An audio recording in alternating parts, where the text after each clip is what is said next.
ईश्वर की प्यारी संतानों के रूप में मेरे निज आत्मा के साथ आपकी आत्मा में, उस मंत्र के साथ आपकी आत्मा में, उस पूजा के साथ आपकी आत्मा में, जब तक आप प्राणपन से केंद्रीभूत होते हुए, आत्म केंद्रित होते हुए एकाकार नहीं हो जाते, अध्यात्म के कोई परिणाम नहीं आते। इसलिए घटना क्षण भर में भी घट सकती है, घटी है, और आप अनंत काल तक ये लगे रहें और प्यास ना हो, तड़प ना हो, लगन ना हो तो कुछ नहीं होता। एक ऐसी घटना इतिहास में अतीत में घटी, शायद आपने पढ़ी भी होगी, सुनी भी होगी।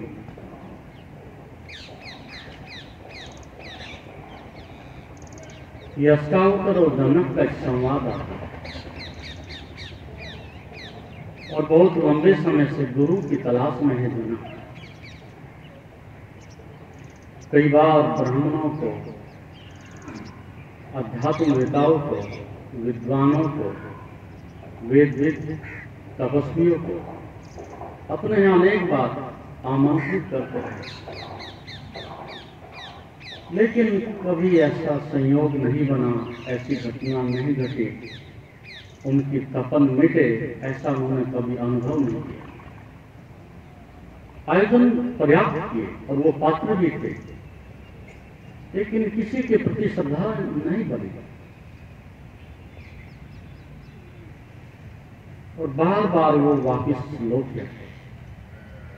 सभागार में गए, तर्क वितर्क हुई, ब्रह्म चर्चा हुई, लेकिन उनके अंतःकरण में कुछ प्रविष्ट ही नहीं हुआ।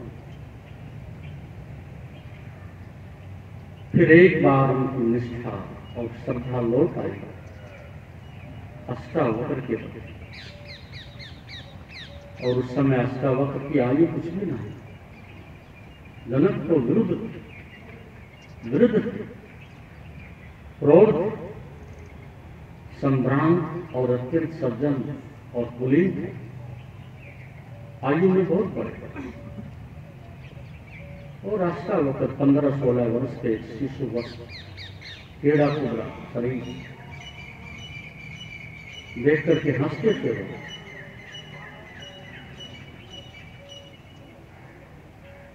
तो जब वो सभा में आए तो जनक ने उनसे संबोधन करके कहा था, बेटे बैठ जाते।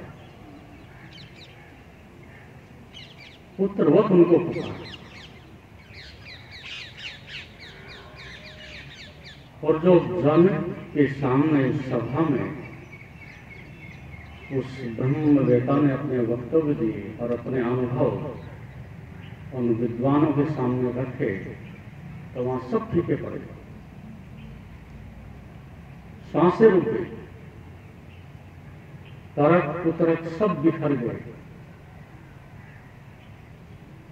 और तब पहली बार जनक के हृदय में एक आशा की किरण प्रकट हुई कि जिसको मैं ढूंढता था वो मिल गया।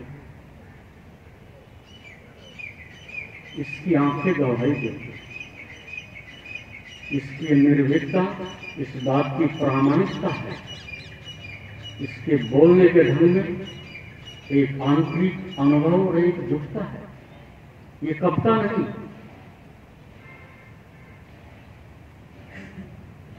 आत्मबल के साथ बोलता है, अनुभव के साथ बोलता है, और शास्त्रों के प्रमाण नहीं, अपने अनुभव से बोलता है। वहां से उनके हृदय में एक आशा की किरण प्रकट हुई, और फिर एक निकटवर्तीता बनी, जैसे कि गुरु शिष्य की बनती है। और इतिहास में पहली बार ऐसी शर्त जनक ने रखी जो कभी किसी गुरु और शिष्य के बीच में नहीं रखी गई। यह अनोखी घटना थी।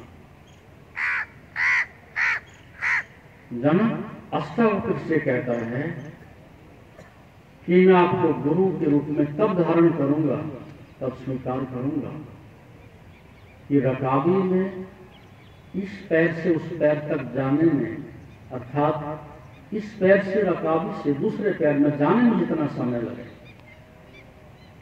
उतने ही समय में यदि आप मुझे ब्रह्मबोध करा देते हो, समाधिस्थ कर देते हो, तो मैं आपको गुरु के रूप में पूजूंगा, स्वीकार कर। क्या ये सत्य स्वीकार है? अष्टावक्र का निश्चित रूप से स्वीकार है। लेकिन यदि शिष्य शर्त रखता है तो गुरु भी कीमत मांगता है। आप इसके बदले में क्या दे दो, क्या दोगे, क्या चुकाओगे? जनक ने कहा, जो तुम कहो। भौतिक संपदा मेरे पास पर्याप्त है, जो कुछ चाहो सब मिलेगा। उन्होंने कहा, वो तुम्हारा है ही नहीं जिसकी तुम बात करते हो। न राज तुम्हारा है, न भौतिक संपदा है, न पद है, वो तुम्हारा है नहीं, दे कैसे दो? आपको उतने ही क्षणों में ब्रह्म बोध हो सकता है, लेकिन मेरी भी शर्त। क्या शर्त? अष्टावक्र कहते हैं, हे ता, हे प्रिय, विषयाम विश्वतय, संसार के विषयों को विष के समान समझ करके अभी और यही इसी क्षण त्याग दो। विषयाम विषय, और आप विषय शब्द बार बार पढ़ते हो। कौन सा विषय, कौन सा विषय, क्या विषय? वो विष शब्द से ही विषय बना है।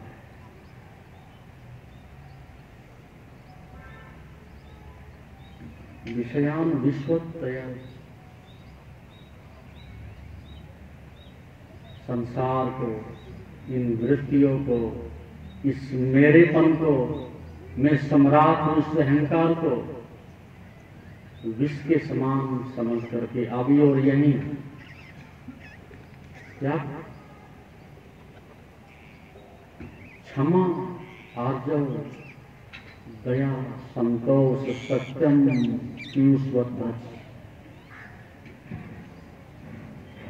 और ये कार्य के साथ साथ क्षमा का भाव, सरलता का भाव, संतोष की अवस्था, सत्य की प्राप्ति को अमृत के समान समझ करके, अनुभव करके उसको भक्ष,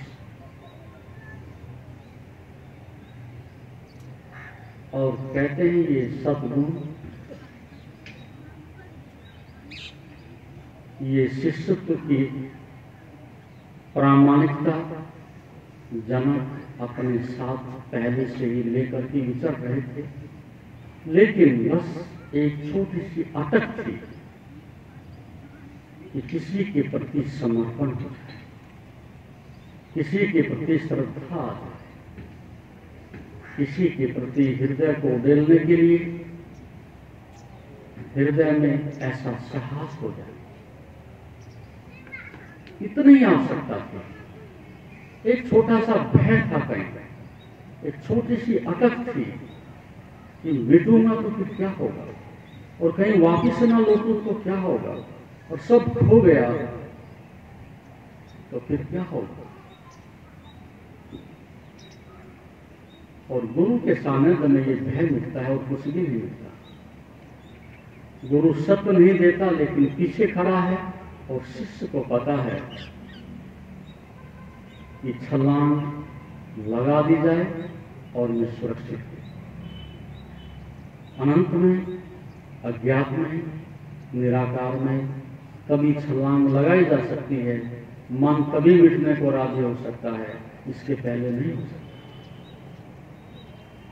तो ज्यादा से ज्यादा वहां पर गुरु एक गवाही बनता है, सत्य तो नहीं देता, मार्ग देता है,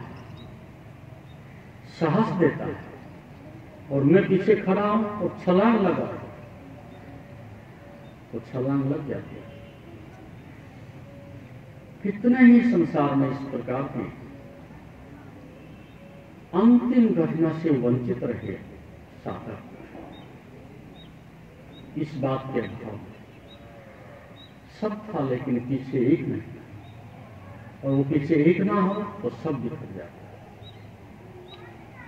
और इस समाज में, इस संस्कृति में, सभ्यता में एक का होने की बड़ी सुंदर व्यवस्था थी। इतनी सुंदर धरातल पर व्यवस्था कभी किसी की न रही, और शायद होगी, ऐसा असंभव तो नहीं, लेकिन वो घर बहुत दूर है। जब पिता अपने बेटे को कभी धोखा ना दे सकता, कोई संदेह पैदा करने के लिए संभावना पैदा ही नहीं होने देता, पिता का अर्थ ही यही हुआ करता था कि तुम्हारे चारों तरफ एक सुरक्षा कवच है, तुम्हारे चारों तरफ एक सत्य की ठंडी हवा बह रही है, तुम्हारे चारों तरफ इंद्रियों को श्रेष्ठतम भोजन कराने की सुंदर व्यवस्था मैंने कर दी है। ये बड़ी सुंदर घटना थी।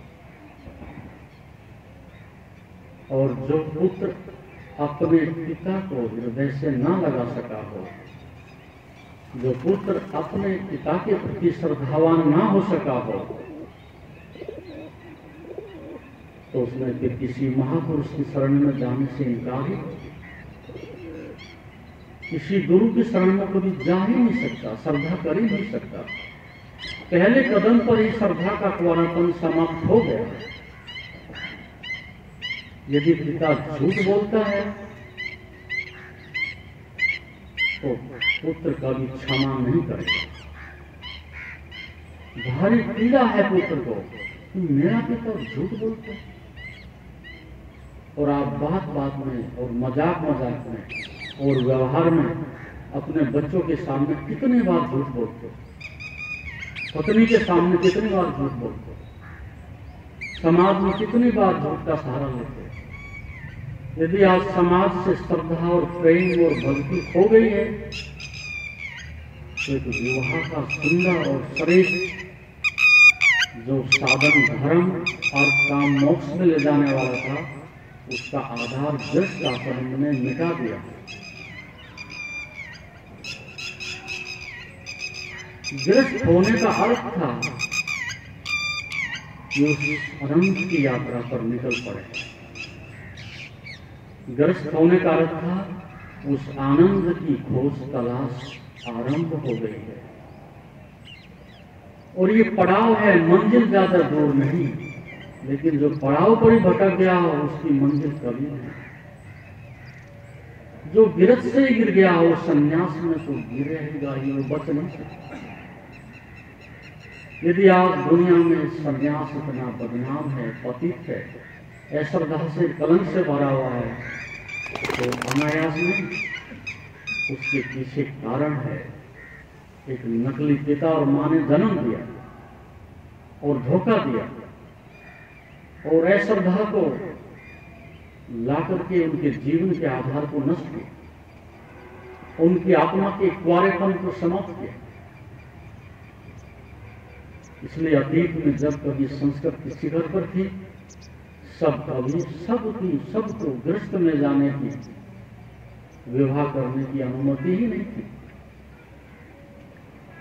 ये बात ही विद्वान तय करते थे, ये बात ही गुरु तय करते थे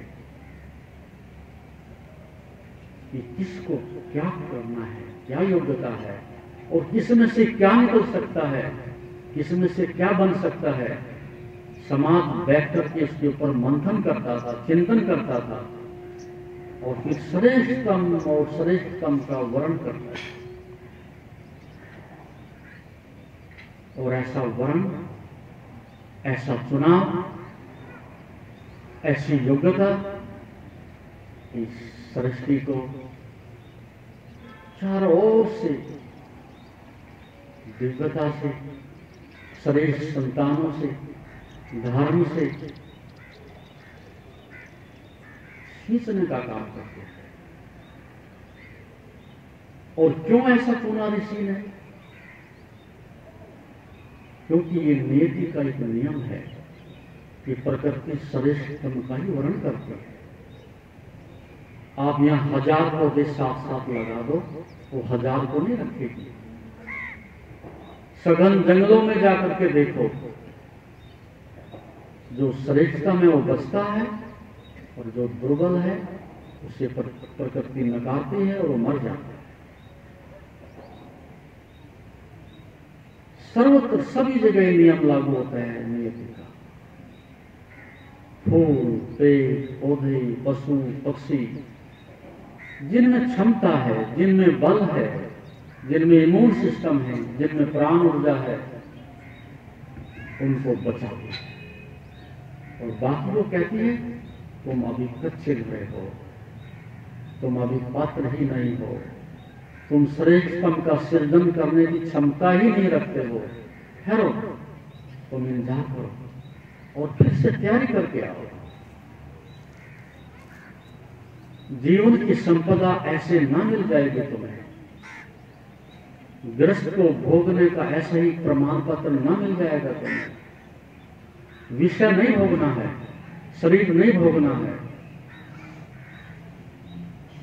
भोग से ऊपर उठने की कला सीखनी है। आत्मा को जगाने का साधन बनाना है गृहस्थ को। मूर्छा में और मूर्खता में डूब नहीं जाना है, लक्ष्य को भूल नहीं जाना है।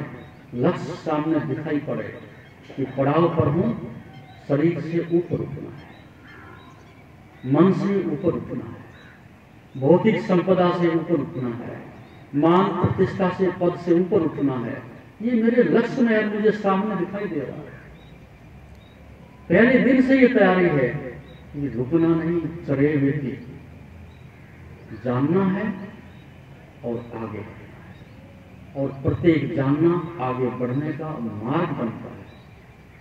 और जो जान लिया जाता है, अनुभव कर लिया जाता है, उसके प्रति मनुष्य की मूर्खता समाप्त हो जाती है।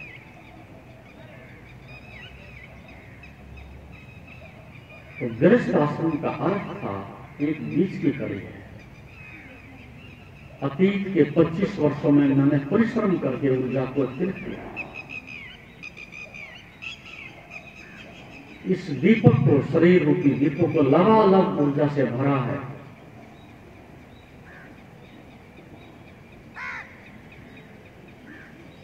और उस ऊर्जा से परम सत्य को जानने के लिए गृहस्थ आश्रम की कड़ी को अपनाया है। एक बार देख लो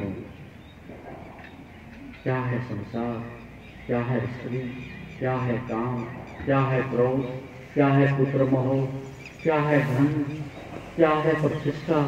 इस सब से भक्ति से गुजर जाओ और 25 वर्षों में ऐसा निकल जाऊं कुंदन की तरह से कि सपने में भी पीछे लौट करके देखने की आकांक्षा समाप्त हो जाएगा। स्त्री मिट जाए और उसमें मातृभाव पैदा हो जाए, ये गृहस्थ आश्रम की पराकाष्ठा थी। इसलिए वेद के ऋषि ने कहा 10 पुत्र का आशीर्वाद देते हुए 11वां पुत्र तुम्हारा पति हो जाए। इसका वासना की गिरते स्त्री नहीं रहती, फिर वो मां बन जाती।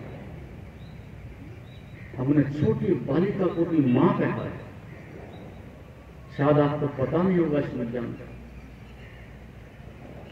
जब एक लड़का पैदा होता है और लड़की पैदा होती है, इस भेद को समझना। लड़का हमेशा अपंग पैदा होता है, अधूरा पैदा होता है, और लड़की जब पैदा होती है वो पूरी पूरी पैदा होती है। आप समझेंगे क्या पहले गुजार रहे हो। जब छोटी सी एक दिन की 1 घंटे की बालिका होती है, गर्भ से बाहर आती है, वो अपने अंडे साथ लेके आती है।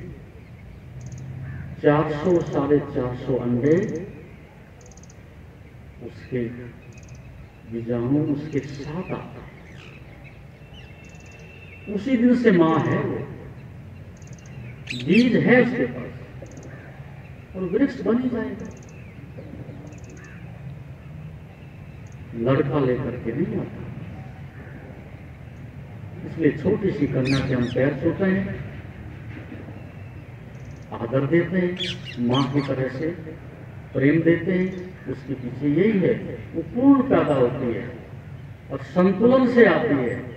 और 24 और 24 सेल्स मिलकर के 48 का संतुलन लेकर के पैदा होती है। और लड़का विषम स्थिति से पैदा होता है, इसलिए लड़ाकू, महत्वाकांक्षी, युद्धखोर, दुनिया में आपाधापी, छीना झपटी, वो सब आदमी करता है। स्त्रियों ने कभी ऐसा नहीं, उन्हें गहन संतोष, एक गहन शक्ति थी, एक समर्पण और नमनीयता का और प्रेम का अथाह सागर थी वो। इसके कारण ही वो पुरुष को भी ईश्वर कह सके, परमेश्वर कह सके।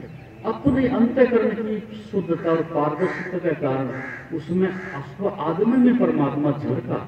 इसलिए नहीं कि आदमी में परमात्मा देखा, अपने अंदर जो था वो बाहर दिखाई पड़ता। यदि आप झूठ बोलते हो तो संसार में जिसको भी देखोगे, एक बात तुम्हारे मन में जरूर ये बात आएगी, झूठ को ये भी बोलता हो। आप रिश्वत लेते हो तो आपके मन में होगा, कौन है ऐसा जो रिश्वत नहीं लेता। एक व्यक्ति दुराचारी है, सोचेगा कौन है जो दुराचार नहीं करता। आप जो हो वो दूसरे में दिखाई पड़ता है। आप जितना स्वयं के विषय में जानते हो उतना ही दूसरों के विषय में जानने लगते हो। और यदि आप स्वयं को जानते हो तो अपने घर से बाहर निकले बिना ही, खिड़की दरवाजों से झांके बिना ही सारे ब्रह्मांड को वहीं से आप जान सकते हो। वहीं से बैठे बैठे देख सकते हो अमेरिका में क्या हो रहा है, जापान में क्या हो रहा है, भारत में क्या हो रहा है, कैसी है दुनिया। आप आंख बंद करके अपने घर में सब देख सकते हो, क्योंकि ये तुम्हारा ही विस्तार है। सारी सृष्टि तुम्हारी इंद्रियों का ही विस्तार है, तुम्हारे मन का ही विस्तार है, तुम्हारी आत्मा का ही विस्तार है। जो आपने पिंड में देखा वो ब्रह्मांड में है। तो जब आप अपने अंदर जो देखते हो वो सब जगह उसी का विस्तार है। वो स्त्री अनूठी रहस्य नहीं रहेगी। और उसने सृष्टि की बड़ी सेवा, बड़े हीरे जोहरात पैदा की, बड़ी ब्रह्म वेताओं की जमात पैदा, बड़े वीरों को जन्म दिया और बड़ा त्याग और प्रेम का संतुलन बनाया। ये अतीत की संस्कृति की मैं बात करता हूं, लेकिन बहुत लंबे समय से ऐसा दुर्भाग्य हुआ कि जब विज्ञान शिखर पर होता है तो वासना का भोजन बन जाता है। जब विज्ञान शिखर पर होता है तो विलासिता में बदल जाता है। और महाभारत काल में ये हुआ। उस समय विज्ञान शिखर पर था,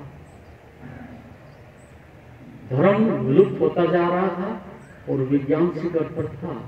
अभी जो आपकी मिसाइल है और एटम बम है, ये मत सोचना महाभारत के उस युद्ध पारों में आप पढ़ लेना। अभी भी जो हिरोशिमा और नागासाकी के ऊपर एटम बम पड़ा है उसका पूरा वर्णन महाभारत में दिया हुआ है।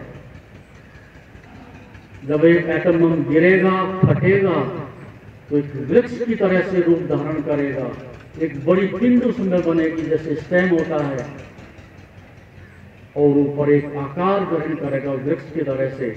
उसमें रक्त वर्ण की इस प्रकार की रश्मियां निकलेंगी जिसको रेडियोधर्मिता कहते हैं।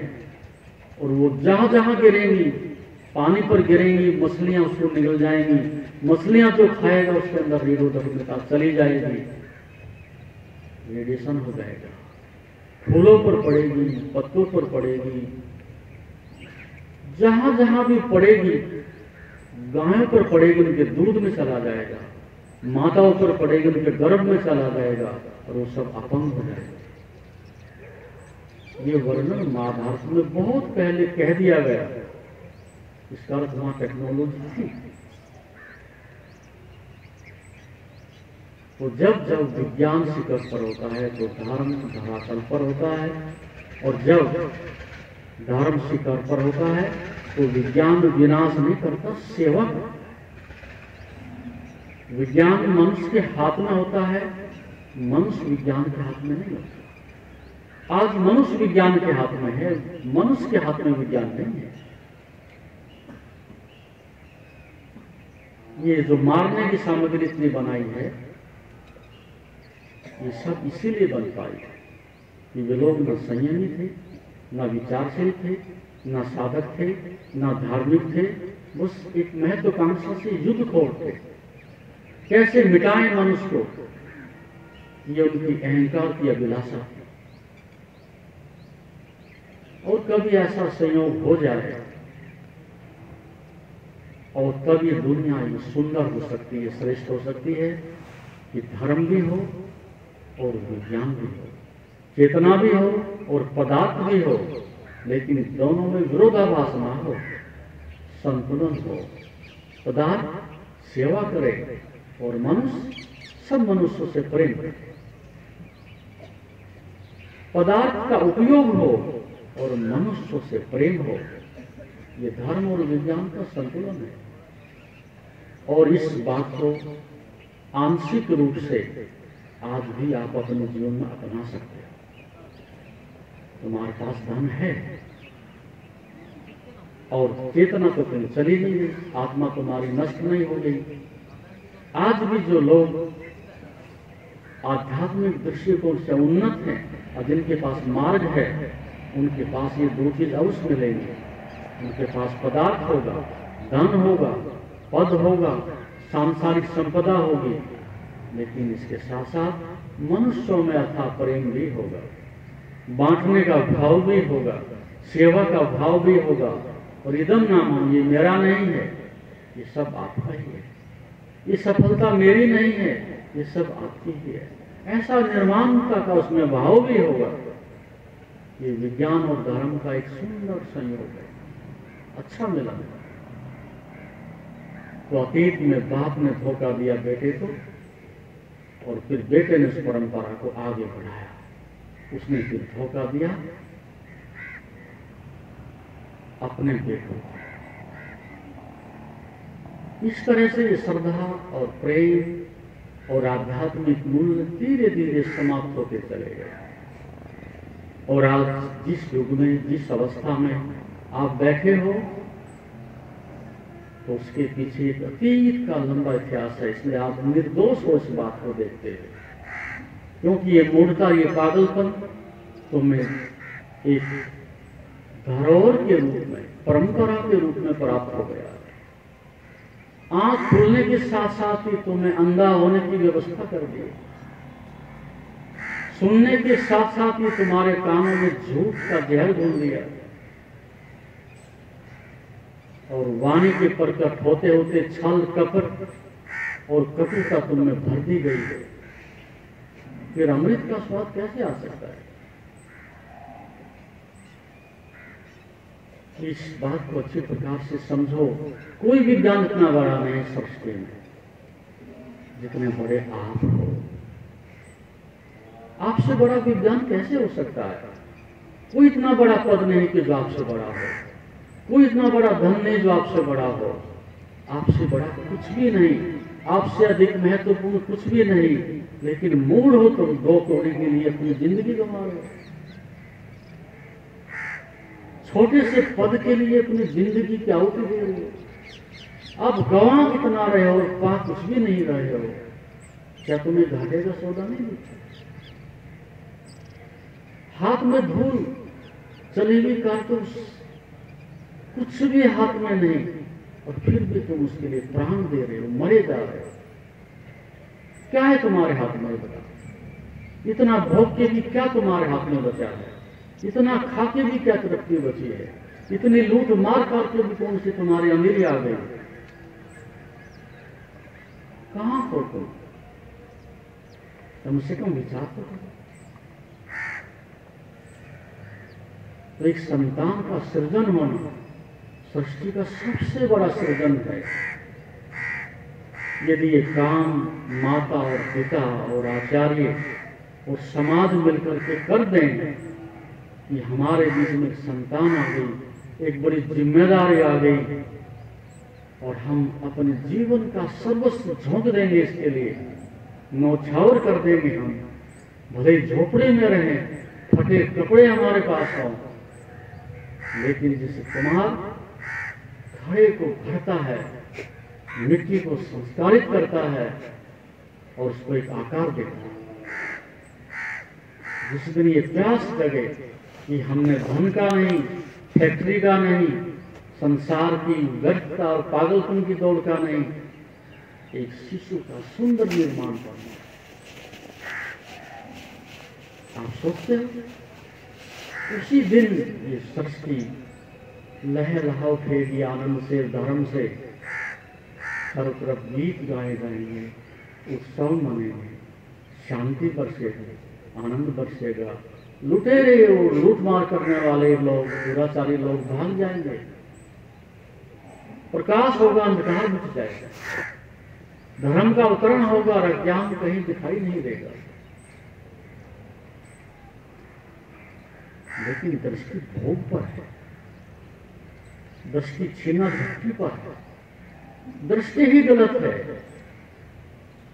दूसरे को कैसे हड़प जाऊं, दूसरे को कैसे निगल जाऊं, दूसरों की वस्तु को कैसे अपना बना लूं, ये निकृष्टतम गीध जैसी दृष्टि जब तक मनुष्य के पास है, वो मनुष्यता को, मानवता को, धर्म को उपलब्ध नहीं हो सकता। इससे नीचे गिरने के लिए तुम्हारे पास अब जगह भी नहीं बची। आज तुम वहां की जो सीढ़ी का सबसे नीचा पायदान होता, क्या बचा तुम्हारे पास? न स्वास्थ्य बचा, न चरित्र बचा, न सौंदर्य बचा, न पत्नी का प्रेम है, न पति होने का सौंदर्य है, न बेटे के पास तुम्हारे पति को श्रद्धा और आदान प्रदान है, न तुम्हारा कोई दोस्त है, न तुम्हारी कोई मां है। कहां गए समाज? स्वार्थ और लोभ और अहंकार ने सबको दूर कर दिया है, सबको दूर कर दिया है।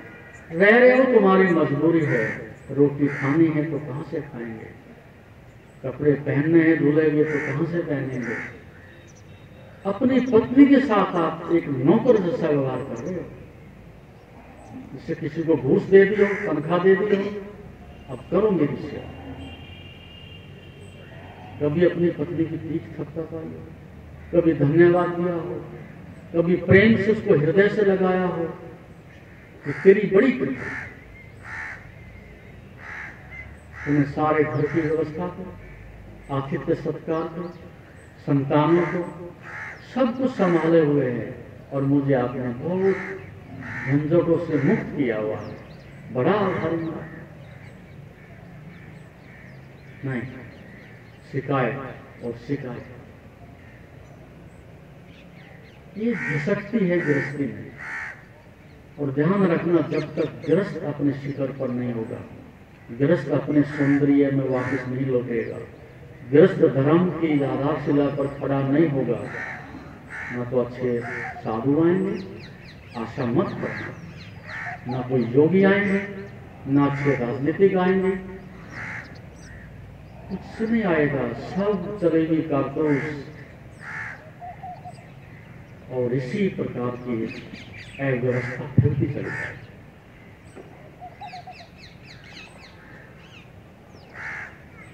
तो इसीलिए मैं कहना चाहता हूं इस बात को, अभी भी आप वापस लौट सकते हैं।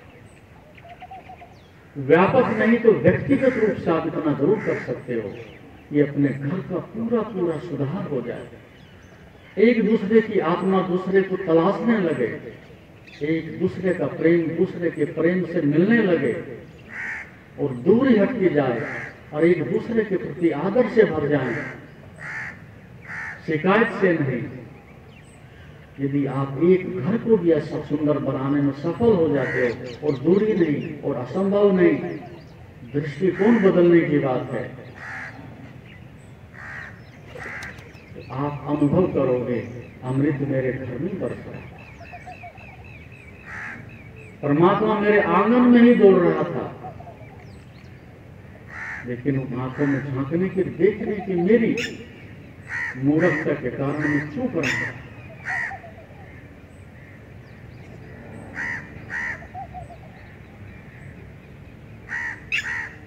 एक महिला बलूचिस्तान से विदेश से भारत आई, चीन गई, श्रीलंका गई, कई देशों की यात्रा पर थी और उसके अंदर ऐसी विशुद्धता, ऐसी महानता, वो बहुत सारे बीज लेकर के आए, बहुत सारे बीज। जब भी टैक्सी में कहीं जाती, किसी स्थान को देखने के लिए जाती, भ्रमण के लिए जाती, भारत भर का उसने भ्रमण किया, वो जगह जगह वो बीज फेंकते जाती, बीज फेंकते जाती। टैक्सी ड्राइवर, पत्रकार, आसपास के लोग कहते, अरे मूर्ख हो तुम, पागल हो, ये क्या कर रहे हो, किसके लिए बीज डाल रहे हो, किसके खेत में डाल रहे हो, और फूल खिलेंगे तो कौन उनका आनंद लेगा, किसके लिए तुम मूर्खता कर रहे हो, इतना पैसा खर्च कर रहे हो, और तुम विदेशी हो और तुम यहाँ से कुछ ही दिनों के बाद वापस चले जाओगे, इन बीजों का क्या होगा। उसने क्या संदर्भ कर दिया, उसने कहा कि देखो तुम इस बात को समझ ही नहीं पाओगे,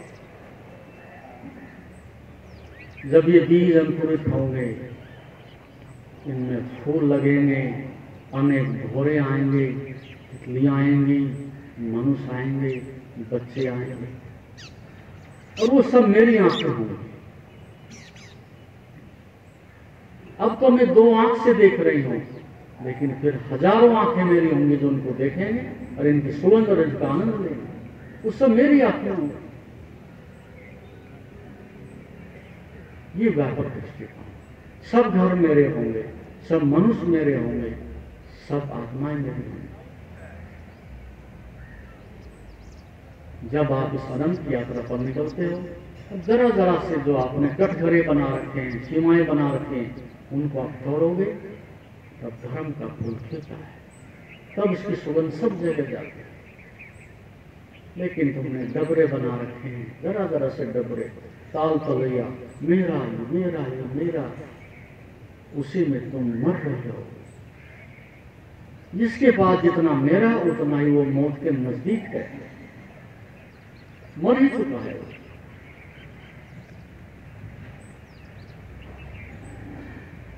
तो अभी भी आप जान सकते हो, दृष्टिकोण बदल सकते हो।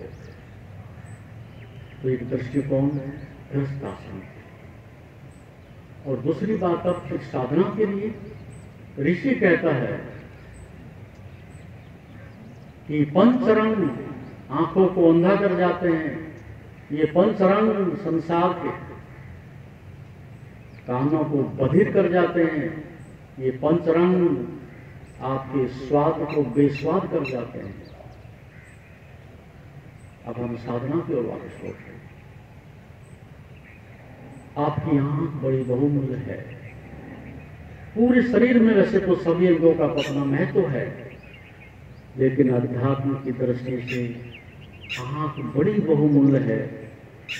और ऋषियों ने बड़ी गहन खोज करने के बाद ये पाया, ये सबसे ज्यादा पारदर्शी और संवेदनशील और दृष्टा बनने की क्षमता देने की सबसे बड़ी कला है मनुष्य के पास। दृश्य के साथ दृष्टा का अनुभव कराने की आंख के पास बड़ी क्षमता है। जब आप आंख से देखते हो तो दृश्य दिखता है, लेकिन जब आंख के पीछे एक आंख और भी है, तीसरी आंख, वो साक्षी का, दृष्टा का, होने का, संसार को चैतन्य देखने का केंद्र है। तो जो 2 चरम तत्वों पर मर जाता है, वो भौतिक संसार भी समाप्त हो जाता है। 2 का अर्थ यही था कि केवल संसार को देखने के साथ साथ उसके पीछे छिपे हुए परम परमात्मा को भी देख लेना है। दृश्य नहीं, इसके पीछे छिपे हुए दृष्टा को भी जान लेना है, क्योंकि संसार में एक से कुछ भी नहीं, सब कुछ संयुक्त है। तो आंख के जो स्नायु हैं बड़े कोमल हैं, बड़े संवेदनशील हैं। जब आप देखते हो, उस देखने के साथ सारे स्नायुओं पर एक तनाव पैदा होता है, सारे स्नायु शक्ति जुटाते हैं, सारे स्नायु धीरे धीरे सख्त हो जाते हैं। कभी छोटे बच्चे की आंखें देखना गहराई से, आपके घरों में है बच्चे, आप तक नहीं देखिए, आज देखिए जो बच्चे 3 वर्ष से छोटे छोटे आयु में हैं, जितना छोटा है और नवजात शिशु है तो बहुत ही अच्छा है, उसकी आंख में गहरे से झांक करके देखना, ऐसा निर्विकार, ऐसा निर्विचार, ऐसा शांत, ऐसा शून्य, कुछ समय तक देखते देखते आपका मन भी एकाग्र हो जाएगा। और फिर एक बूढ़ा आदमी, क्रूर आदमी, निर्दयी आदमी, अहंकार का पुलिंदा, फिर उसकी आंख में झांक करके देखना। आंखें बहुत कुछ बताती हैं, आपको उस बूढ़े आदमी से क्या लगता है। और दूसरी बात बताओ, आज जाके दर्पण में अपनी आंखें भी देखी, तो मैं अपने से लगने लगी। थोड़ी देर एक तक अपनी आंख दर्पण में देखते जाना, आपको लगेगा मैं वही हूं, क्या कोई और झांक रहा है। ऐसी रूखी आंखें, ऐसी निस्तेज आंखें, ऐसी निर्दयी आंखें, ऐसी उपेक्षा से भरी हुई आंखें, क्या यही मेरी आंखें? देखने जैसा है। और आप पशुओं में जाओ, हमने गाय को माता कहा, उसकी आंख में झांको, बड़ी प्यारी आंखें, बड़ी शांत आंखें। और फिर जिसके अलावा कभी बिल्ली की आंख देखने की कोशिश करो, एक बार बिल्ली की आंख थोड़ी देर देख लोगे, आपका मन अशांत हो जाएगा, हिंसात्मक हो जाएगा, अशांत हो जाएगा। सबकी आंखों में अलग अलग दृष्टियां हैं, अलग अलग अवस्थाएं हैं। तो जब आंखें सरल और शिशुवत हो और कर्तापन से दूर हो और श्रद्धा से भरी हो, वो दृष्टा को, अस्तित्व को, प्रेम को, मानवता को, आत्मा को देखने की क्षमता अर्जित कर लेती है। ऐसी आंखें ढूंढो, ऐसी सरलता पारदर्शिता ग्रहण करो, और आप आंखों की शक्ति को यूं ही गंवा रहे हो, कूड़ेदान में डाल रहे हो। सुबह उठते हो, जैसा कि मैंने कहा, सुबह उठते ही मोबाइल आ गया, टेलीविजन आ गया, अखबार आ गया, दुनिया भर की व्यर्थ की चीजें आ गई, और बाहर निकलते हो होर्डिंग बोर्डिंग आ गए, बंदर साफ तमाकू, वो बोर्डिंग लगी हुई है दुनिया भर की, डाबर दंत मंजन, और पता नहीं क्या क्या लिखा हुआ है। और आपकी आंखें एक तक देखती जाती हैं, व्यर्थ की चीजें जिसकी कोई आवश्यकता नहीं, लेकिन आपको ये नहीं पता कि आप बहुत खो रहे हो, अनजाने में बहुत गंवा रहे हो। उन आंखों से बहुत काम लिया जा सकता था, उन आंखों से स्वयं को देखने की क्षमता अर्जित की जा सकती थी, उन आंखों से परमात्मा को देखा जा सकता था। लेकिन व्यर्थ में अपने पूरे दान कर, व्यर्थ की चीजों को देखने में अपनी बहुमूल्य ऊर्जा को आप रोज गंवाते हो। इसलिए सभी में धीरे धीरे मनुष्य में स्वयं को पहचानने की, देखने की, महत्वपूर्ण खोज करने की क्षमता खो दी है। आपकी आंखें कभी विश्राम में नहीं होती, ना सोते समय और ना जागते समय। कई बार आप सिनेमा देखते होंगे, मूवी देखते होंगे, 1 तक 3 घंटे आप पलक नहीं झपकते, कितनी ऊर्जा आपकी चूस ली जाती है। और जो फिल्म देखते हैं वो ये अनुभव भी बताएंगे अपना, फिर उनको रात्रि को आसानी से नींद नहीं आती, इतनी डिस्टर्ब हो जाती हैं आंखें उन किरणों के कारण, बिलबिला जाती है, शांत नहीं रह पाती। तो ऋषियों ने, अध्यात्मवेताओं ने और योग की उस पराकाष्ठा को प्राप्त करने में बहुत महत्वपूर्ण भूमिका आंख की रही है। तो साधक सदैव थोड़ी सी 4 कदम की चीज देखता है, बस बाकी क्या होता है आसपास वो नहीं देखता। उससे कीट पतंगे नहीं मरते, चींटियां नहीं मरती, और आपकी एकाग्रता नहीं होती, आपका संतुलन बना रहता है। इसी के साथ साथ वो व्यर्थ की चीजों को कभी नहीं पढ़ता। जो सार है, जो जरूरी है, ठीक है, शेष समय में अधिकांश आंख बंद करके बैठना पसंद करता है। और जब वो आंख खोलता है तो आप कभी अभ्यास करके देखो, धीरे धीरे धीरे आंख खोलो और फिर धीरे धीरे आंखों को बंद करो। ऐसा यदि आप 5 मिनट करो, आप देखेंगे एक अलग तरह की अनुभूति आपको होगी, एक अलग तरह की शांति आपकी आंखों में बरसने लगेगी। अशांत आदमी 1 मिनट में पता नहीं कितनी बार पलक झपक देता है। शांत व्यक्ति की पलक कभी कभी झपकती है। व्यक्ति ध्यान में बैठा है कि नहीं, शांत है कि शांत है, आप बिना पूछे देख सकते हो। यदि व्यक्ति की आंखें पटट पटट करती हैं, ऊपर नीचे बराबर दाएं बाएं घूमती हैं, तो समझ लो बहुत भयभीत है, अशांत है, चंचल है, दुखी है। और बच्चे जैसी शांत और स्थिर आंखें, पशुओं जैसी आंखें, साधक जैसी आंखें, वो शांत मन का लक्षण है। तो आपका चेहरा, आपकी आंखें बहुत कुछ बताती हैं, इसलिए बचाइए। व्यर्थ की चीजों को सुनने से शक्ति खो रही है, उससे बचाइएगा। और व्यर्थ के स्वाद लेने के लिए आप अपनी रसना को बिगाड़ रहे हो, खो रहे हो। इस होटल का, उस मिर्च का, उस मसाले का, उस डिश का, उस व्यंजन का स्वाद ले लेकर के तुम्हारी इंद्रियां मर गई हैं। बिना तड़के के, बिना मिर्च के, बिना मसालों के, बिना उसमें किसी प्रकार के रासायनिक तत्वों के आपकी जीभ को स्वाद ही नहीं आता। सच्ची भूख है, आपकी इंद्रियां बिल्कुल साफ है, रसना साफ है, जीवा साफ है, तो साधारण भोजन में भी अत्यंत रस आएगा और स्वादिष्ट लगेगा। लेकिन वो सब आपने खो दिया, स्वाद खो दिया, देखने की क्षमता खो दी, सुनने की क्षमता खो दी। फिर कहते हैं जी अंदर आंख बंद करते हैं, अंधेरा अंधेरा दिखता है जी, कुछ दिखता तो है नहीं। क्या दिखेगा तुम्हें? काम ही तुमने अंधों का किया है, तो वहां आंख का काम रहा ही नहीं, अंधेरा ही दिखेगा। सारी ऊर्जा बाहर बहेगी तो अंदर प्रकाश कैसे दिखेगा? प्रकाश तभी दिखता है जब आपकी ऊर्जा रिस्टोर होती है।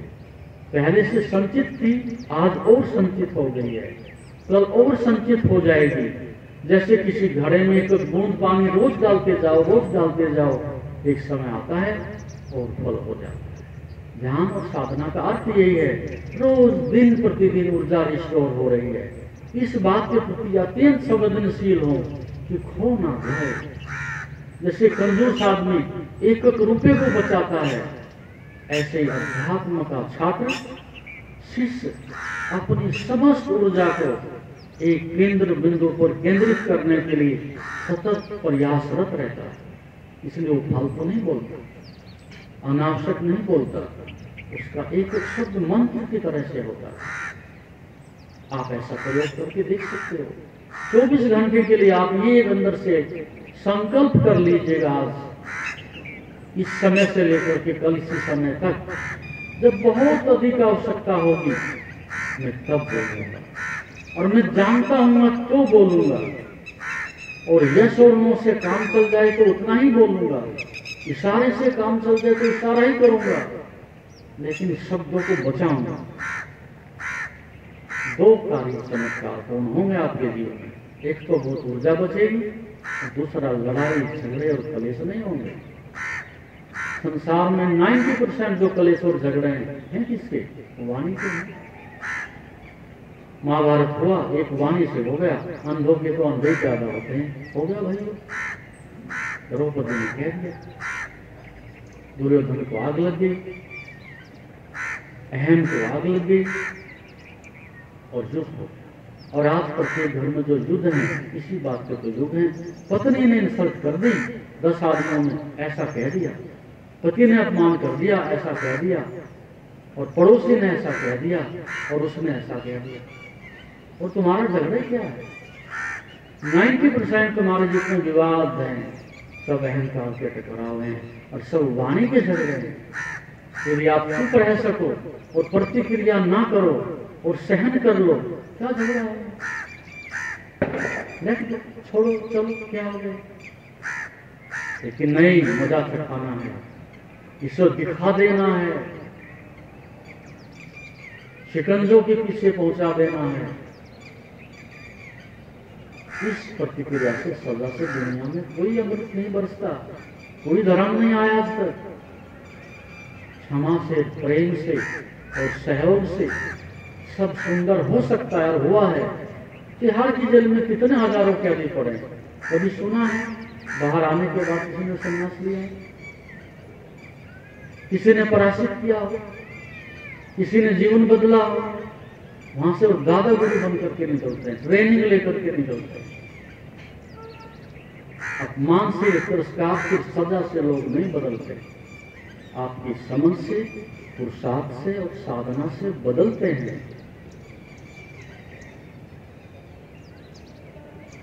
इस प्रकार से आप ऊर्जा को बचाओ और ये महाविराट ऊर्जा ही परमात्मा को जान सकती है।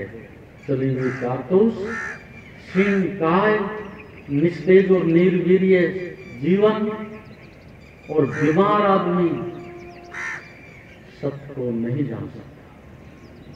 विराट को जानने के लिए विराट ही ऊर्जा चाहिए।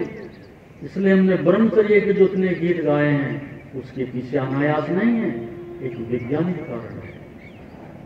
ऊर्जा से लबालब भर लो, तब आनंद बरसता है, तब सुगंध उठती है, तब दिव्यता बरसती है, तब आपकी वाणी से अमृत बरसता है, तब सब बटता है अनायासी।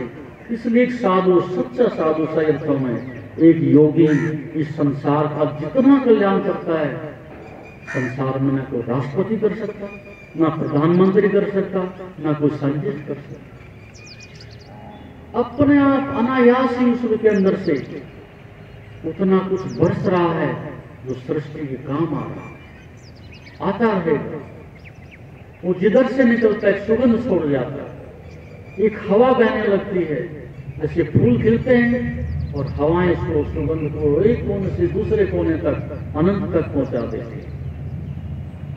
अपने आप में एक व्यक्ति के फूल खिलना इस सृष्टि का बहुत बड़ा पुण्य है। वो सब ऋणों से मुक्त हो गए,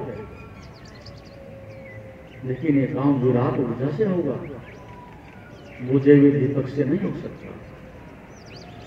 और ऊर्जा को गंवाने में तो हमने तो जैसे कोई बोझिल हो गया हो,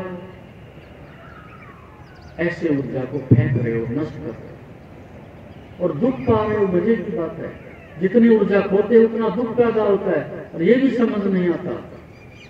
ये मार्ग नहीं, ये मौत है, ये मंजिल नहीं, मरघट है। भागो यहां से, रास्ता बदलो। लेकिन आदत से जीते हैं और मन ऐसे तर्क देता है, आज नहीं कल मिल ही जाएगा, इससे नहीं मिला तो उससे मिल जाएगा, इस स्त्री से नहीं मिला तो उससे मिल जाएगा, इस धन से मिला तो उस धन से मिल जाएगा, इस बिल्डिंग से नहीं मिला तो उस बिल्डिंग से मिल जाएगा। ये धोखा है।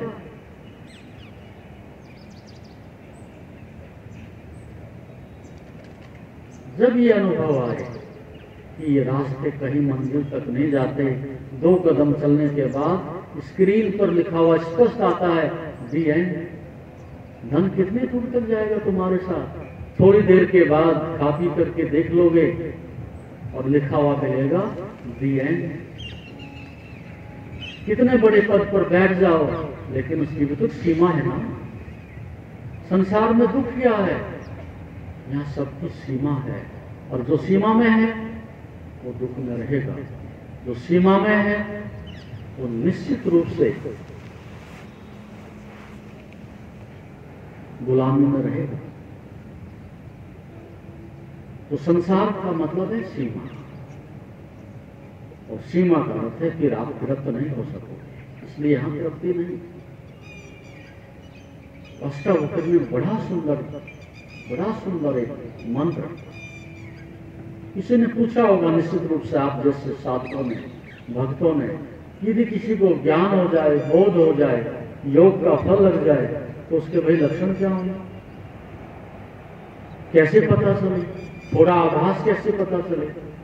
जो श्रेष्ठतम कह सकते थे उन्होंने कह दिया, तेन ज्ञान फलम प्राप्तम योगाभ्यास फलम से तृप्तः स्वचंद्रियो नित्यम एकाग्रम दे सोया। बड़ी सुंदर बात अष्टावक्र ने कह दी कि आप धोखा नहीं दे सकते किसी को। लाख कोशिश करो, जो इस मंत्र को जानता है वो धोखा नहीं खाएगा। तेन ज्ञान फलम प्राप्तम, ज्ञान के योग के फल लगते हैं, निश्चित रूप से लगते हैं। और वो कैसे हैं? पहली कसौटी अष्टावक्र बताता है, तृप्तः, तृप्त है। दुनिया कहां जा रही है दौड़ करके? दुनिया अपनी महत्वाकांक्षा प्राप्त करने के लिए क्या कर रही है? किसने कितने पद पा लिए हैं? किसने कितने महल बना लिए हैं? किसने कितने पदक जीत लिए हैं? उससे कोई इस बात के लिए मन में एक बात भी स्फुरना नहीं, वो जहां है बस तृप्त है, चारों तरफ से तृप्त है। झोपड़ी में है तो भी तृप्त है, और महल में है तो भी तृप्त है। क्योंकि तृप्ति का संबंध बाहर से नहीं है, तृप्ति का संबंध आपकी आंतरिक अवस्था से है। तो ये ध्यान रखना, साधना आप कर रहे हो, करते रहोगे। किसी से पूछने भी मत जाना, पड़ोसी से, किसी शास्त्र में भी मत ढूंढना कि मैं पहुंचा कि नहीं पहुंचा। एक ही बात देख लेना, क्या मैं तृप्त हूं? धन से, स्त्री से, पद से, सम्मान से, ख्याति से, क्या मैं सबसे तृप्त हूं? यदि ऐसा उत्तर आत्मा से आता है और ऐसा आपके जीवन में चरितार्थ होता है, तो निश्चित रूप से आप उस अवस्था को प्राप्त हो गए। लेकिन हमें तो भारी तृप्ति, कदम कदम पर शिकायत है, कदम कदम पर अतृप्ति है। कैसे मैं दूसरे जैसा हो जाऊं? जब तक ये मूर्खता है उतने तक आप तृप्त हो ही नहीं सकते। और कैसे मैं अपने जैसा हो जाऊं? जब आपको यह अनुभव होगा, उस अवस्था में निश्चित रूप से आप अपने जैसे होकर की तृप्त हो सकते हो। दूसरे जैसे हो भी नहीं सकोगे, असंभव मांग करते हो, और अधिक अतृप्ति हो जाएगी। और ये आदर्श जो लोग लेकर के घूम रहे हैं, मैं धनन जैसा हो जाऊं, शंकराचार्य जैसा हो जाऊं, बुद्ध जैसा हो जाऊं, और आइंस्टीन जैसा हो जाऊं, तो फिर सारी दुनिया आइंस्टीन ही हो जाती, सारी दुनिया में सच्चिदानंद ही हो जाती, सारी दुनिया को परमात्मा शंकराचार्य ही बना करके भेजता। तुम्हारे भेजने की जरूरत क्या थी? तुम्हारे यहां होने की आवश्यकता क्या थी? तुम तुम्हारे जैसे हो वैसे कभी भी दूसरे की तरह से नहीं हो सकते। यह संभव मांग है। हाँ, प्रेरणा तुम ले सकते हो, लेकिन दूसरे जैसे कभी भी कुछ नहीं हो सकते। एक कंकड़ भी, एक वृक्ष के ऊपर लगा हुआ पत्ता भी किसी दूसरे पत्ते को रिपीट नहीं करता है। आज कितनी जनसंख्या होगी? क्यों भाई? 7.5-8 अरब जनसंख्या है। सबको एक क्यू में, लाइन में खड़ा कर दो, ऐसा सोचो पूरे वर्ल्ड की आबादी एक क्यू में खड़ी हो जाए। आप जैसी नाक दूसरे की नाक नहीं ढूंढ सकते, अपनी आंखों जैसी दूसरों की आंखें रिपीट नहीं कर सकते, अपने शरीर जैसा दूसरे का शरीर नहीं ढूंढ सकते। यार, जुड़वा भाई बहन हो तो भी यहां सब यूनिक है और बेजोड़ है और अनंत है। तो दूसरों के पीछे क्यों भागना में, और दूसरे जैसे होने की मूर्खता क्यों करने में? मैं मेरे जैसा होकर के तृप्त हो सकता हूं। और यही प्रभु ने मुझे कह करके भेजा है, अपने जैसा होकर के लौटना, तो स्वीकार कर ले जाओ। दूसरों की क्या नकल करनी, दूसरों की क्या परंपरा निभानी है? नहीं, तुम भी नूतन हो, तुम भी उतने ही नूतन हो जितने कि अतीत के ऋषि महर्षि हुए, उतने ही पावन हो। बस वो जानते थे और तुम नहीं जानते। माला माल वो भी उतने थे, तुम भी इतने ही हो। वो अपने माल के मालिक थे और तुम माल के नौकर हो। धन तुम्हारे पास भी और धन ऋषि के पास भी था, लेकिन धन ऋषि की सेवा करता था, और अब धन तुम्हारा मालिक है, तुम इसके सेवक हो। चीजें वही हैं, संबंध बदल गए। तो तृप्त जो तृप्त है, बस मंजिल आ गई। सोच इंद्रिय हो, इंद्रियां सोच है, पारदर्शी हैं, राग नहीं, द्वेष नहीं, घृणा नहीं, किसी प्रकार का भेदभाव नहीं, समत्व भाव से देखती है, निशंक और निडर होकर के देखती है, अकंप होकर के देखती है, निर्भीक होकर के देखती है, और सर्वत्र एक ही दृष्टि पड़ती है सबके ऊपर। सूरज को कभी भेद करके देखा? वो मलमूत्र पर भी वैसे ही प्रकाश फेंकता है जितना फूल के ऊपर। किसी फूल को देखा, उसको कुछ जानता हो या ना जानता हो, जो जंगल में हो या आपकी वाटिका में हो, वो वैसे सुगंध देता है।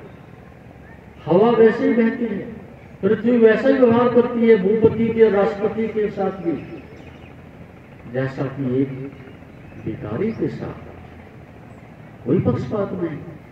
जल सबके साथ एक रस होकर के बरतता है, लेकिन मनुष्य पद पर भेद करता है। ये तेरा, ये मेरा, ये ऊंचा, ये छोटा, ये गरीब, ये अमीर, ये स्त्री, ये पुरुष, ये कुरूप, ये सुंदर, ये विभाजन जब तक नहीं मिटता आप द्वंद्व में हो और आपकी इंद्रियां पारदर्शी नहीं। और नित्यम एकाकी रमते तो यार, और जो सम में रमन करता है, ये अंतिम बार। अभी आप जो कर रहे हो, अब दूसरे में रमन करने की कोशिश कर रहे हो और असंभव मांग कर रहे हो, दूसरे से सुख मांगने की भीख मांग रहे हो, और वो मिलेगी नहीं, मिल भी जाएगी तो कोई तृप्ति मिलेगी नहीं। दूसरे से कैसे सुखी हो जाऊं? ये राग है, ये संसार है, और जब नहीं मिलता सुख फिर आपको घृणा होती है। और यदि आप देखते जाओ, पटक खाते जाओ, ये दूसरों से कुछ नहीं मिलता, राख हाथ में आती है, तो अगला कदम होता है वैराग जगता है। बहुत हुआ, अब वापिस चलो। और वैराग भी जब पराकाष्ठा पर होता है तब वीतराग का अनुभव होता है। वीतराग का मतलब संसार से तो पीठ फिर गई, लेकिन मेरे अहंकार से और अज्ञान से अभी भी पीठ नहीं फिरी, और कुछ करने के लिए बाकी है। संसार छूटा लेकिन मेरा अहंकार नहीं छूटा। फिर आप संन्यास्त होते हैं। इस प्रकार से एक कदम आगे बढ़ना होता है, राग से वैराग की ओर, वैराग से वीतराग की ओर, और फिर मोक्ष की ओर।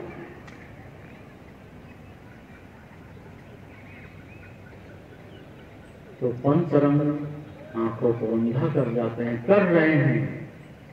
पंचरंग कानों को बधिर कर रहे हैं, कर दिए हैं, और पंचरंग आपकी स्वाद इंद्रिय को बिगाड़ रहे हैं। तो रिटर्न टू होम, वापिस लो तो अपने। जब नहीं मिलता बाहर तो एक संभावना है, अंदर और कोशिश करके देखिए, क्या घाटे का सौदा है इसमें, क्या किसी पड़ोसी से कुछ लेना है, अपनी बात है, अपना जीवन है। बाहर तलाश लिया लेकिन कुछ हाथ नहीं आया, और जो साधक या धार्मिक आदमी बनने जा रहा है, यदि इस बात के प्रति ईमानदार नहीं है, वो कभी संसार में साधक बन ही नहीं सकता। लोमड़ी के खट्टे अंगूर वो आपको सत्य तक नहीं पहुंचाएंगे, अनुभव पहुंचाएगा, भगोड़ापन नहीं पहुंचाएगा, घृणा नहीं पहुंचाएगा, अनुभव पहुंचाएगा। जो अनुभव कर ले और सीख ले, वो थोड़े में से भी बहुत सार निकालता है। और जिसको अनुभव करना नहीं आता, वो ऐसे आदत से जिंदगी भर लुढ़कता रहेगा, कुछ नहीं मिलता। तो जिंदगी से बड़ा, आपके जीवन से बड़ा कोई वेद नहीं, कोई शास्त्र नहीं, कोई बोध नहीं। जीवन बड़ा शास्त्र है। और जिसने जीवन से भी नहीं सीखा उस शब्दों से क्या सीखेगा, और मेरे सत्संग से क्या सीखेगा। रोज तुम्हारे जीवन में घटना घट रही है और आप अंधे हो और अनुभवहीन हो, कौन तुम्हें बोध दे सकता है। यहाँ से पीठ फिरते ही फिर तुम वही पे वही, फिर वही पे वही। जीवन में जागना पड़ेगा, जागरूक होना पड़ेगा और बराबर ये स्वीकार करना पड़ेगा और ईमानदारी से देखना होगा अपनी मूर्खता को, अपनी आदत को, अपने पागलपन को, अपनी मूर्छा को। जीना लायक है ये बात, बड़ी दुख है अपने को मूर्ख है। अपनी मूर्खता को देखना, अपनी मूर्छा को देखना, अपने लोभ को देखना, अपने अहंकार को स्वीकार करना। जीवित रहते हुए मृत्यु है तुम्हारी, लेकिन नान्यपन का विद्यते पाना, इसके अलावा कोई मार्ग भी तो नहीं है। इस भ्रांति से बाहर निकलो तो ही तुम साधक बन सकते हो, नहीं तो 1000 साल आओ जाओ चले जाओ, यही कुछ रिपीट होता रहेगा, कुछ नया नहीं होगा। इस चक्की पर खाते चक्कर, इस चक्की पर खाते चक्कर, ये संसार रूपी चक्की चल रही है, अनंत करोड़ों वर्षों से चक्की चल रही है। इस चक्की पर खाते चक्कर, और तुम चक्कर पर चक्कर खाए जा रहे हो, जन्मों जन्मों चक्कर खाते जा रहे हो, जन्म लेकर के गोल गोल वही घूमते हो, और वहीं घूम के तेली का बैल वहीं से फिर वापस लौट जाता है, मंजिल कभी नहीं आती। इस चक्की पर खाते चक्कर, मेरा तन मन जीवन जर्जर। क्या आपको नहीं दिखता? संसार को भोगते भोगते तुम्हारा तन भी जर्जर हो गया है, बीमारियां पकड़ गई हैं, हॉस्पिटलाइज हो गए हैं, धन खजाने लुट गए हैं, मन बीमार हो गया है, सब जर्जर हो रहा है, मेरा तन मन जर्जर। हे कुंभकार, अब मत इस मिट्टी को हैरान करो, हे प्रभु अब मत मेरा निर्माण करो, अब मेरा मत निर्माण करो। बहुत हो गए चाक पर घूमते हुए, बहुत हो गया जन्म लेते हुए, अब नहीं चाहिए। अनुभव यहां पहुंचाएगा, अनुभव ये अमृत आपके हाथ में देगा। दूसरे से कोई तृप्त ना हुआ ना होगा, किसी धन से कोई अमृत हाथ में आया ना आएगा, किसी महल से कोई सुख आया ना आएगा। तो मैं हो परम खजाना। बस जब तक अपने खजाने से परिचित नहीं होते और अपने खजाने में प्रवेश नहीं मिलता, भिखारी रहो। एक छोटी सी कहानी फिर मैं बात समाप्त करूं। एक भिखारी लंबे समय से भिक्षा पात्र लेकर के मांगता रहा, बूढ़ा हो गया, बीमार हो गया, अंत में वही हुआ जो होता है, फिर मर भी गया। जिस बस्ती में वो रहता था, जिस पेड़ के नीचे, लोगों ने कहा कि मुर्दा है, बदबू फैलेगी, बीमारी फैलेगी, उठाओ संस्कार करो, जला दिया। वहां की मिट्टी भी बड़ी काली हो गई थी, सड़वे की बदबू दे रही थी। कुछ लोगों ने कहा, अरे यार, इतने लंबे समय से फटे पुराने कपड़े, झोपड़ा, ये मिट्टी भी काली होगी बैठते बैठते, थोड़ा सा इसको हटा दो। वो कुदाल लेके खोद रहे हैं, 1-2 फुट खोदा तो किसी पुराने सम्राट का दबा हुआ खजाना, बड़ी असरफियां हीरे द्वारा भरे पड़े। समझते हो, जिंदगी भर भिक्षा मांग के मर गया और खजाने का मालिक होने की संभावना थी, और थोड़ी सी एक कदम नीचे जाने में संसार की सारी सफलता अपने भी काम आती, दूसरों के भी काम आती। लेकिन 2 जून रोटी पर जिंदगी समाप्त हो गई, और तुम्हारी जिंदगी भी 2 जून रोटी में ही समाप्त हो रही है। ये उसकी कहानी नहीं, तुम्हारी भी है। हो तुम सम्राट, लेकिन अपने खजाने से परिचित नहीं हो। भिक्षा पात्र हाथ में ही है, भिक्षा पात्र लेके आते हो और भिक्षा पात्र के साथ ही चले जाते हो। ये बड़ी पराजय है। हो सम्राट, हो मालामाल, बड़ी संपदा के अनंत के मालिक हो, लेकिन परिचय न होने से बस भिखारी ही है। जिसको और चाहिए, जिसकी इच्छाएं शेष है, वो किसी भी पद पर हो, वो सब भिखारी हो। तो आप लोग अपने घर देखो, अपनी संपदा को तुम्हारे पास है, कहीं दूर जाने की जरूरत नहीं। लेकिन एक व्यवस्था दो, एक सिस्टम दो, एक साधना दो। प्रयत्न साधक, जो प्रयत्न करता है वो साधक है। सही दिशा में जो कदम उठाता है, सृजनात्मक रूप से जो अपनी स्वतंत्रता का उपयोग करता है, वो सत्य को जान ही लेगा। शब्द सुनना, क्योंकि सुनने की क्षमता नहीं है, मैंने यूज किया है शब्द। स्वतंत्रता के साथ साथ जिसके पास सृजनात्मक काम करने की क्षमता है, वो मुक्त हो जाएगा। और स्वतंत्रता के साथ साथ जिसके पास दुरुपयोग करने की,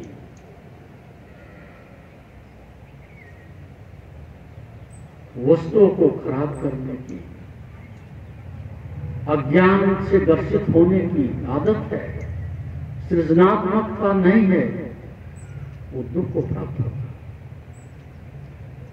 इसलिए स्वतंत्रता घातक है उसके लिए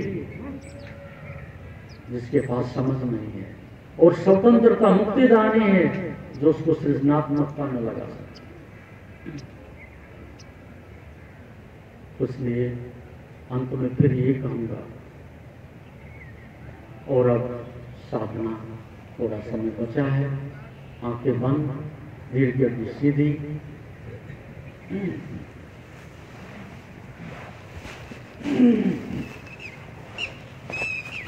थोड़ी देर के लिए आप भूल जाओ अतीत क्या है।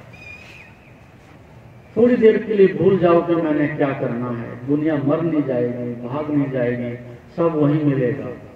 लेकिन एक थोड़े समय के लिए ऐसे हो जाओ जैसे मेरा कोई कर्तव्य नहीं किसी के प्रति, कोई कार्य मेरा शेष नहीं। उस समय के लिए मैं निर्विचार हो जाता हूँ। क्या बिगड़ जाएगा? थोड़े समय के लिए विचार नहीं होगा तो। ऐसा बीच बीच में कई बार यदि आप करें और आदेश दें मन को, छोड़ो उस बकवास को, और क्या रखा है इस भूसे में, और क्या रखा है अतीत में, बस मैं अभी और यही, कोई विचार नहीं। आप पाएंगे कुछ समय के लिए विचार करेंगे, मन अनुगमन करेगा और आप बड़ा आनंद लोगे। देखें, वापिस लौटें, आंख का उपयोग करें, अधिकांश आंख बंद रखें और श्वास को मध्यम स्थिति में ले आए। बहुत तेजी से श्वास चलती है, वो भी शक्ति व्यय करती है। धीरे धीरे श्वास के साथ एक रस हो जाए, सजग भी रहे, स्वतंत्र भी रहे, प्रेम पूर्ण भी रहे, सकारात्मक भी रहे, उत्साहित भी रहे, और श्वास को बड़े प्यार से देखते रहे, अनुभव करते रहे। एक श्वास रूपी धागा ऐसा है जैसे कि सूरज की एक किरण आपको मिल गई हो।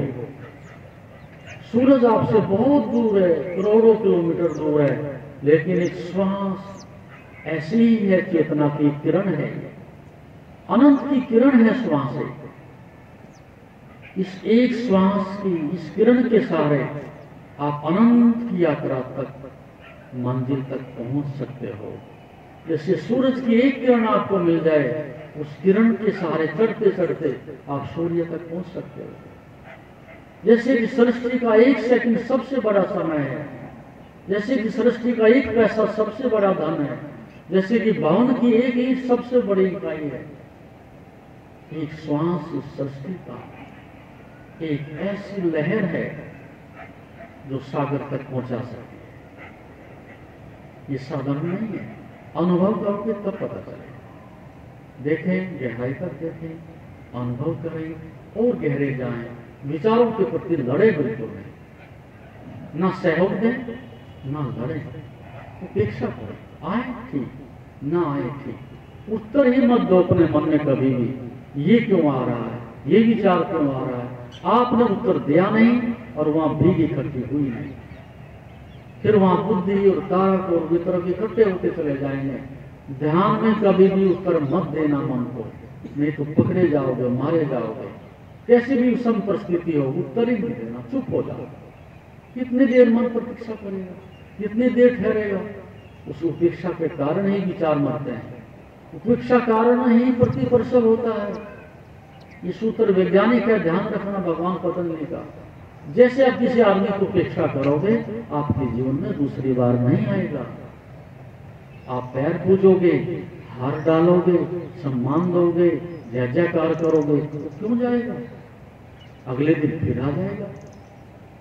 और आप उपेक्षा करो, पानी पिला दिया बहुत, अगले दिन वो भी नहीं, इससे अगले दिन पूछेंगे किस लिए आए भाई, फिर वो भी नहीं, वो मूड थोड़ा ही फिर आएगा।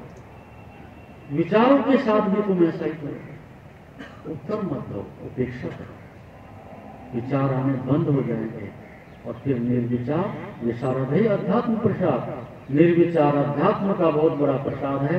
एक बार वो मिल गया, बस जैसे चींटी एक बार गुण से परिचित हो गई, प्राण दे देगी, छोड़ेगी नहीं। एक बार ध्यान में रस आ गया, संसार छोड़ना नहीं पड़ेगा, छूट जाएगा। धन छोड़ना नहीं पड़ेगा, छूट जाएगा। देखें, अनुभव करें। शाबाश, बहुत अच्छे।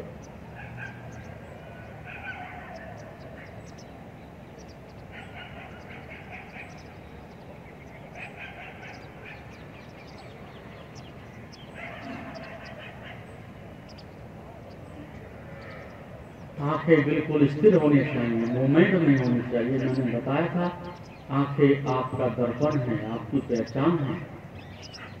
बिल्कुल स्थिर आंखें, ना बहुत दबी हुई, खिंची भी नहीं, तनाव में नहीं, स्नायु पर दबाव नहीं, बिल्कुल शांत और स्थिर, जैसे सोते समय होती है। खींच के भी मत रखो, सहज रूप से। शाबाश। नियमित रूप से दिन में जब भी समय मिले, ये सहज साधना है। ऑफिस में बैठे हो, कोई काम नहीं है, आंखें झुकाओ या आंख खुली रखो, रुक जाओ अपने केंद्र में।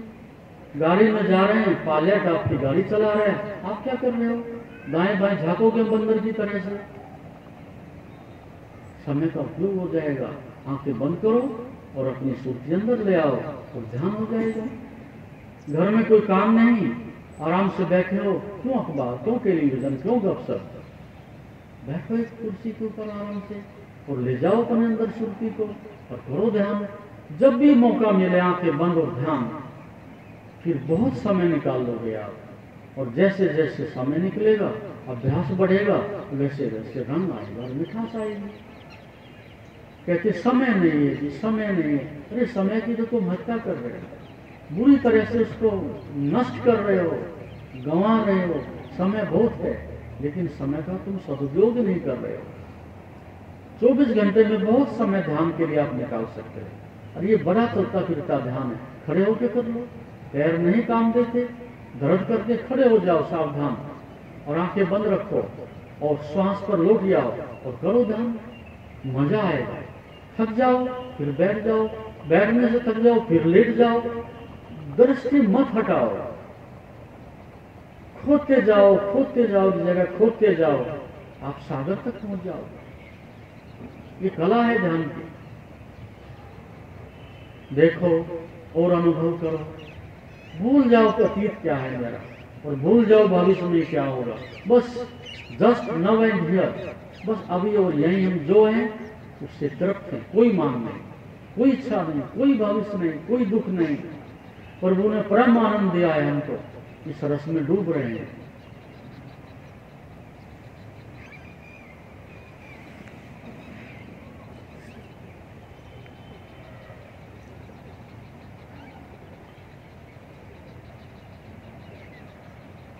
और यदि एकाग्रता नहीं बनती, पक्षों की आवाज भी सुन सकते हो, एक सुगंध बह रही है उसका अनुभव भी कर सकते हो।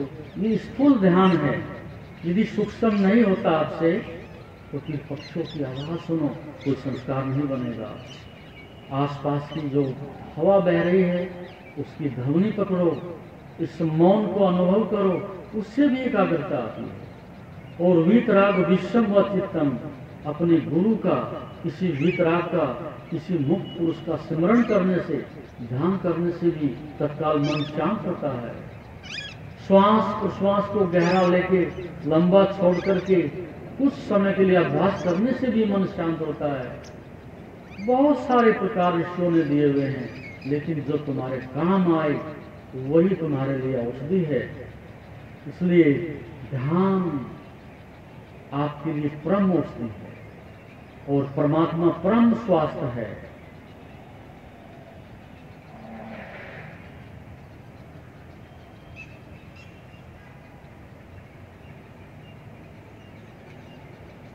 अच्छे लग रहे हो, सुंदर लग रहे हो। पहली बार मनुष्यता का, आभा का, एक मानवता का, सरलता का तुम्हारे चेहरे से, तुम्हारी भाव भंगिमा से कुछ निश्चित हो रहा है, कुछ छपक रहा है।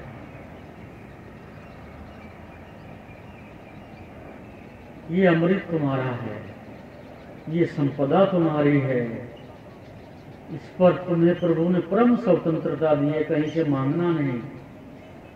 इससे पहले कि मृत्यु आकर के तुम्हारे जीवन को छीन ले, ये संपदा तुम्हें मिल जानी चाहिए। फिर तुम्हारी कोई मृत्यु नहीं, फिर कोई भय नहीं। लेकिन कुछ लोगों को आंख बंद करने से भय लगता है।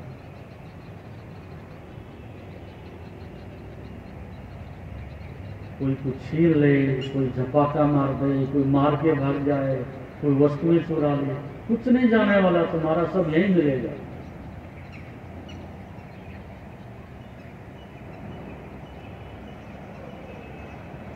हरिओम हरिओम हरिओम। और अब अंत में प्रार्थना, अपने हृदय के सामने हाथ। चरण मेरे कई हैं, उसमें मृत्यु में प्रवेश करने का है और कई प्रकार के हैं, लेकिन समय भी नहीं और तुम्हारी तैयारी भी नहीं। अब प्रार्थना का हमारा अर्थ है मांगना नहीं है, प्रार्थना कर बांटना है। प्रार्थना शब्दों से नहीं, हृदय से होनी है। प्रार्थना शब्दों से नहीं, हृदय से। कामना, स्वार्थ और लोभ से नहीं, प्रेम और त्याग जब तक उसमें नहीं आता। ये शब्द नहीं, शब्दों की आत्मा भी चाहिए, प्रेम और त्याग, तो प्रार्थना होती है। और जो मिला है प्रभु, मेरी कोई शिकायत नहीं, मैं तृप्त हूँ। और मेरी पात्रता कुछ भी तो नहीं थी, आपने फिर भी मुझे इतना दे डाला है। इस धन्यवाद की अवस्था का नाम प्रार्थना है। तो मंदिर में जाके करते क्या हो? मांगते हो। ये भिखमंगापन है, ये दुख का कारण है। आप जिस दिन इस हृदय की स्वीकृति से भर जाओगे, हे प्रभु मैं पैदा हुआ खाली हाथ से, कुछ भी नहीं था, आज देखते देखते कितना आपने मुझे दे दिया है। सुंदर बड़ी दहेज दे दी है, मकान दे दिए हैं, खाने के लिए अच्छे व्यंजन दे दिए हैं, सेवा करने के लिए अच्छी पत्नी और पुत्र दे दिए हैं, अथाह दे दिया। मेरे पास था क्या? आपने मुझे खूब बांटा है, मेरी कोई शिकायत नहीं।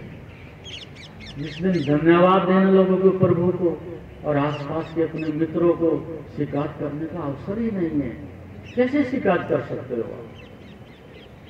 एक पैसा चुकाया नहीं और अनमोल जन्म मिल गया है, अनमोल आंखें मिल गई हैं, अनमोल ये श्वास धड़क रही है।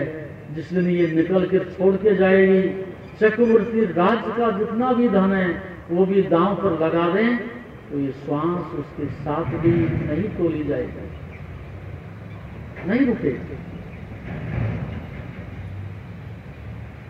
तो कुछ नहीं चुकाई कीमत, इस जीवन की रात को मिल गया, लेकिन मुफ्त में मिल गया, इसलिए क्या कीमत समझते हो? आंखें चली जाए तो पता चलता है आंखों की कीमत क्या थी। कान बधिर हो जाए तो पता चलता है कि कान क्या थे। टांगे लड़खड़ा जाए, पैरालाइसिस हो जाए तो पता चलेगा कि टांगे इतनी बहुमूल्य थी। प्रभु का धन्यवाद है, अपार दिया है, अनंत दिया है, आभारी हूँ। पात्रता नहीं थी, शिकायत नहीं, और किसी के प्रति शिकायत नहीं। मुझे मेरी मूर्खता और अहंकार के प्रति शिकायत है। और सबके प्रति मंगलमय प्रार्थना से भर जाओ, सबका मंगल हो, सबका कल्याण हो। कोई शत्रु नहीं मेरा, कहीं से कहीं तक भी मत बनाओ किसी को शत्रु। जहाँ तक दृष्टि जाती है सब मित्र हो। मित्राद अभयम, प्रेम आपको अभय करता है, धर्म आपको अभय करता है, बोध आपको अभय करता है, भयभीत नहीं करता। दूसरे भले तो मैं शत्रु समझे, लेकिन मेरा कोई शत्रु नहीं। फिर क्या बचेगा आपके पास? धन्यवाद ही बचेगा, प्रेम ही बचेगा। और जाने अनजाने में कोई गलती हुई हो, पत्नी से मेरे से आयु में छोटी हो तो भी क्षमा मांग लेनी चाहिए। मेरा बेटा आयु में मेरे से कितना भी छोटा हो और मेरे से त्रुटि हुई हो और बच्चे को उस बात की पीड़ा पहुंची हो, उसके चरण स्पर्श करके क्षमा मांग लेनी चाहिए। आशीष बरसता, अकड़ गिरती है, ये प्रार्थना है।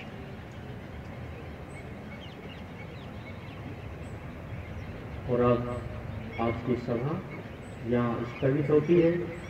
ये अंतिम पड़ाव था, इन 3 दिनों का अंतिम कुछ आपके लिए प्रसाद था। और शायद इसमें से कोई शब्द आपके हृदय तक पहुंच गया हो तो निश्चित रूप से क्रांति आपके जीवन में आ सकती। बहुत श्रवण नहीं किया जा सकता, थोड़ा सा श्रवण ही बहुत है, लेकिन वो जो आचरण में आ जाए। अधिक भोजन से बल नहीं मिलता, जो पच जाता है उससे भोजन मिलता है।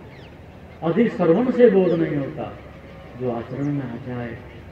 जो श्रेष्ठतम है, जो पात्र हैं, वो सत्य को सुनते ही नहीं, तत्क्षण सत्य को जानने के लिए निकल भी पड़ते हैं और वही पहुंचते हैं।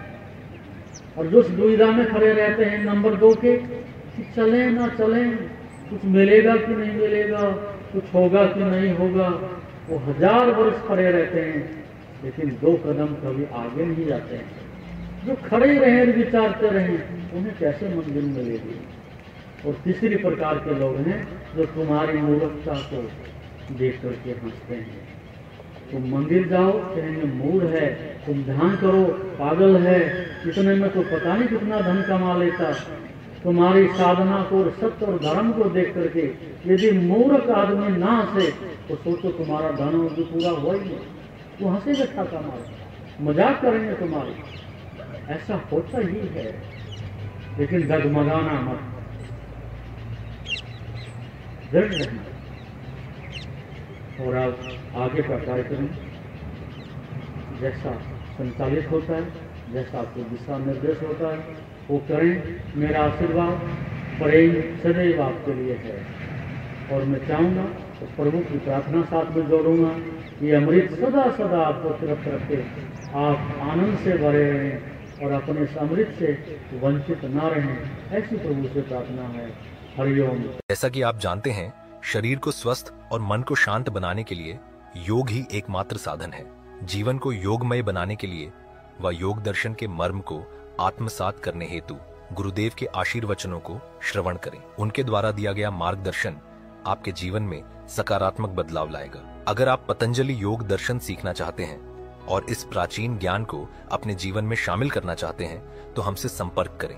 हमारे योग सत्र न केवल आपके शरीर को स्वस्थ बनाएंगे बल्कि आपके मन और आत्मा को भी संतुलित करेंगे। अधिक जानकारी के लिए हमें नीचे दिए गए विवरणों पर संपर्क करें। हमारे साथ इस योग यात्रा की शुरुआत करें और अपने जीवन को शांति और सकारात्मक ऊर्जा से भरें। धन्यवाद। आपका दिन शुभ हो। ओम नमस्ते।